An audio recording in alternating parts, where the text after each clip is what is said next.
Hi, this is Wishop, and this is a card reading for the full moon of April 19th, which is happening in the last degree of Libra. It'll be our second full moon in Libra. It's happening just after 7 a.m. Eastern Time. So what I see after doing basically a chart for the full moon is there's sort of an earth trine because the moon's ascendant would be in Taurus at about 19 degrees of Taurus, which puts it in trine with that big block of stuff in Capricorn, which is the south node. Saturn is at 20 degrees. I believe the south node is 21 degrees of Capricorn, and Pluto's 23 degrees of Capricorn. So there's this big block of sort of power and concrete power in Capricorn, and this particular full moon, its ascendant is in Taurus in trine with that. And then we have Cupido, actually, which is one of the asteroids, also in trine with it at 20 degrees of Virgo.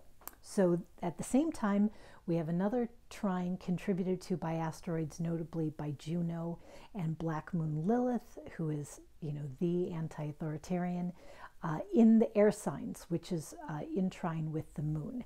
So what's happening that I see from that is that there will be a label.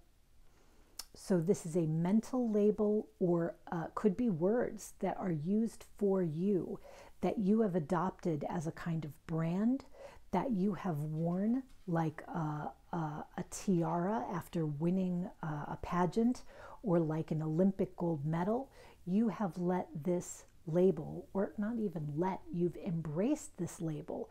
The good student, the hardworking employee, the practical person, but it could even be a label like, the artistic one, or the athletic one, or the pretty one. Whatever this label is, that at one point, when given to you from an organization you're part of, from associations, from a romantic partner, like you're the practical one so they can be the dreamy one, something like that. You're the clean one so they can be the messy one, like an Odd Couple type situation.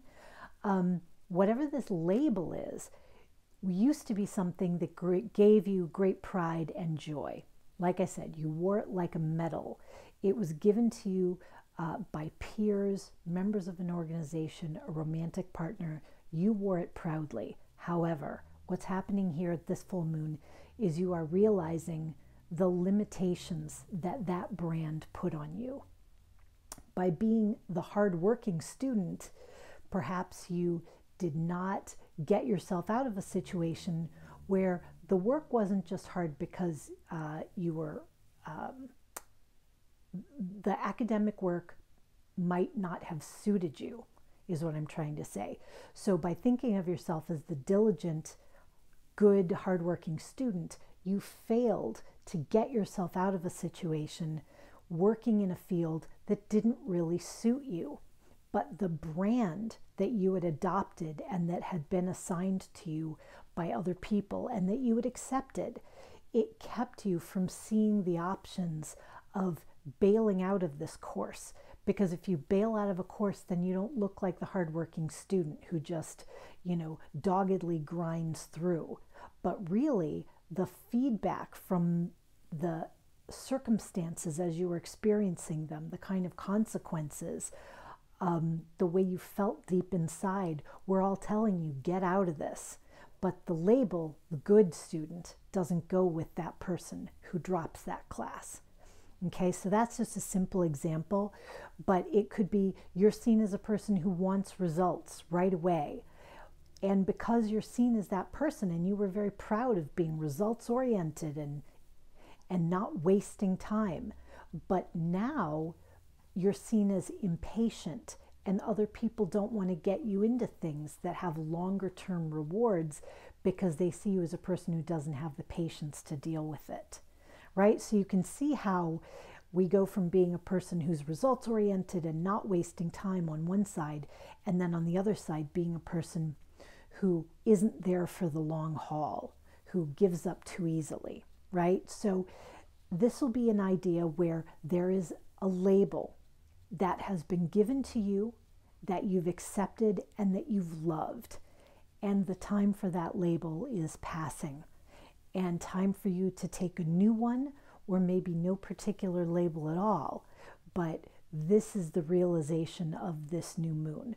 What label did I used to be so proud of that is limiting me now? And if I change that label, how will my relationships with the people who know me that way, who've dealt with me and interacted with me that way, change? And this will especially be true in romantic relationships.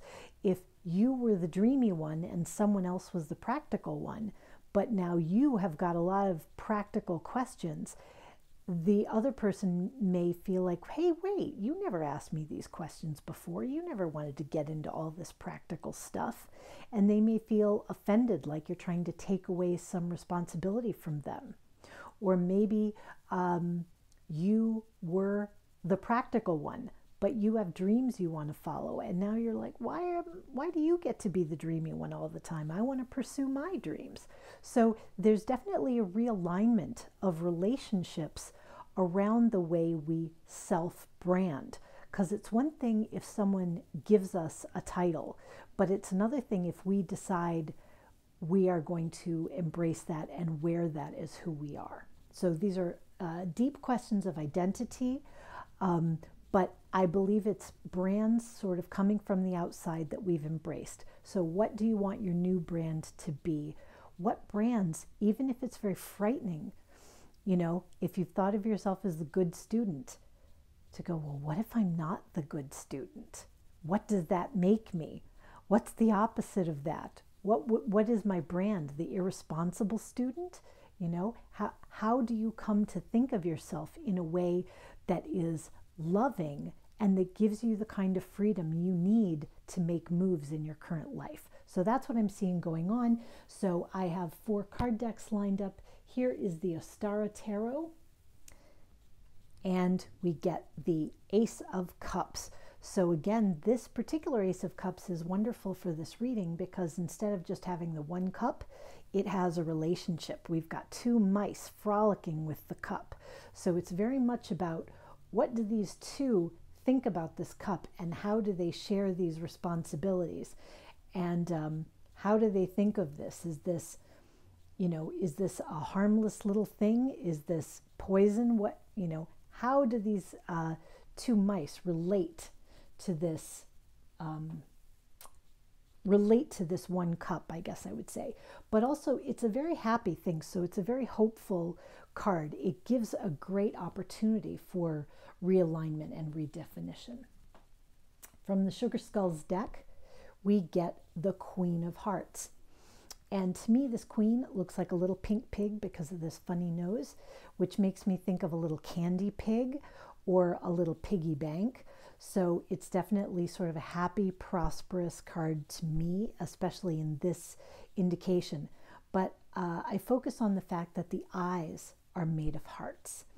And I think the way to navigate this change with people that you're in relationship with, this dropping of a brand, this putting aside of what used to be a medal or a trophy or a tiara, is to be focused on what you love going forward, to be focused on your future aspirations, and to be so full of joy and enthusiasm for those that the other people in your life who care about you want to go along for the ride. They accept the change because they can see what it's doing for you.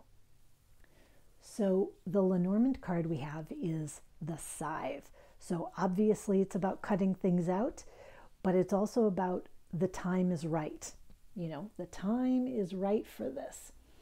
And in the Oracles of Shadow and Light, we have the Ghosts of the Past card. And in the book, this card talks about people who show up. She's taken off her mask, and as soon as she does, all these people in the background recognize her, and they start coming forward with memories she may or may not like. Some of the associations she has are good, some of them are not so good, and it's about how do I think about all these different people I'm associating with, when they can see who I am, how do I now relate to them?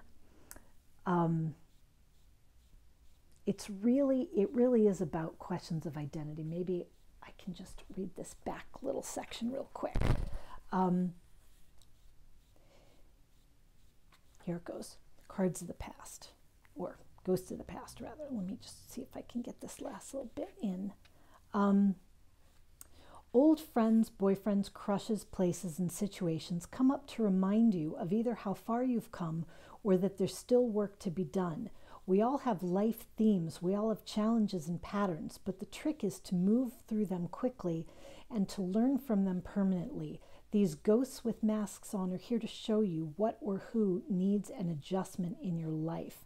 A clearing where you make peace with people you feel you may have wronged is in order. So the idea is that in changing your identity, it may create stress for someone else, or they feel that in rejecting this past identity, you're rejecting them, or you're rejecting your relationship with them. The important thing is to let them know that the love is still real. The relationship is based on the love that's there, not based on your fulfilling just one particular role without growing or changing. And it allows them at the same time, there are two mice here. It allows them the freedom to do the same. So maybe it's time for them to realign their roles or see what other options they might like to pursue. So that is the reading for this full moon going forward until the new moon, I think May 4th. But anyway, until next time, rock on with your bad selves.